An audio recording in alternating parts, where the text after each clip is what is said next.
ಏನ್ ಮಾಡ್ತಾನ ಅಂತ ಕೇಳಿದ್ರೆ ಸೋಪಾನ ಬಾವಿ ಒಳಗೆ ಇಳಿದಕ್ಕಿಂದ ಶೀತಾಳವನ್ನು ತುಂಬಬೇಕಂತ ಹೇಳಿಕಿದ ಹೋಗ್ತಾನ್ರಿ ಬಾವ್ಯಾಗ.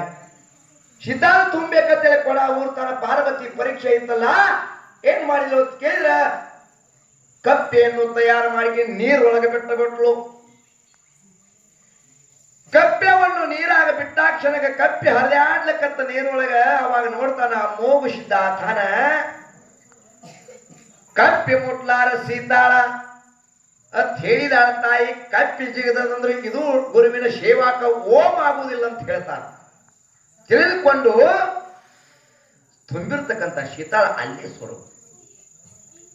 ಅಲ್ಲೇ ಸುರುವಿ ಮರಳಿ ಮ್ಯಾಲ ಬರ್ತಾನ. ಮರಳಿ ಮ್ಯಾಲ ಬರುವ ಸಮಯದಲ್ಲಿ ಮತ್ತೆ 7 ಹೆಡಿ ನಾಗೇಂದ್ರ ಕೂತಿದ್ದ. 7 ಹೆಡಿ ನಾಗೇಂದ್ರ ಕೂತಿದ್ದ. ಅವಾಗ ಏನಾಗ್ತದ ಕೇಳಿದ್ರೆ ನಾಗೇಂದ್ರನು ಮತ್ತು ಹೊಳ್ಳಿ ಬೆನ್ನು ಹತ್ತದ. ಯಾರಿಗೆ? ಅಂಶದ ಮುಖ್ಯ. ಹೊಳ್ಳಿ ಬೆನ್ನು ಹತ್ಯಾನ. ಹೊಳ್ಳಿ ಬೆನ್ನು ಹತ್ತ ಕ್ಷಣ ಕತಾನ ಮತ್ತೇಕೆ ಬೆನ್ನು ಹತ್ತಿರುವೆ? ಅದು ನಾಗತ್ತದ 7 ಹೆಡಿ ಸರ್ಪ, ನಿನ್ನ ಆಶೀರ್ವಾದದಿಂದ ಪರಮಾತ್ಮ ನನಗ ಕಣ್ಣು ಬರ್ತಾವ, ದೃಷ್ಟಿ ಕೊಟ್ಟಿದೆ ನನಗ.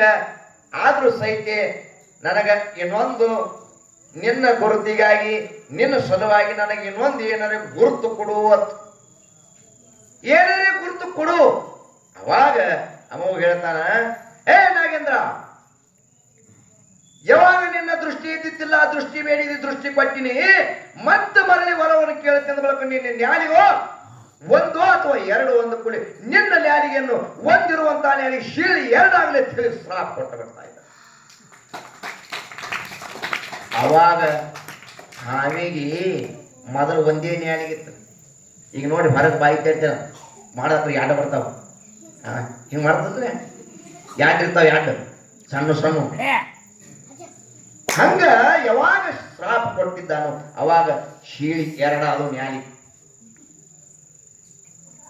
ಅದಕ್ಕೆ ನ್ಯಾಲಿಗೆ ಶೀಳಿ 2 ಆದ ಕೂಡಲೇ ಅವಾಗ ಸರ್ಪತ್ತು ಬೇಡಿಕೊತ್ತು ಮಾತನ್ನ ಕೇಳಿ, ಮೊದಲು ನಿನ್ನ ಕಣ್ಣು ಕೊಟ್ಟಿದ್ದಿ ಪರಮಾತ್ಮ, ಈಗ ಇಂಥ ರೀತಿ ಶಾಪ ಕೊಟ್ಟಿದ್ದೆ ಅಂದ್ರ ಇನ್ನ ಶೀಳಿ 2 ಆಗ್ಯಾವ ನನ್ನ ನ್ಯಾಲಿಗೆ ಹೇಳ್ತಾನ.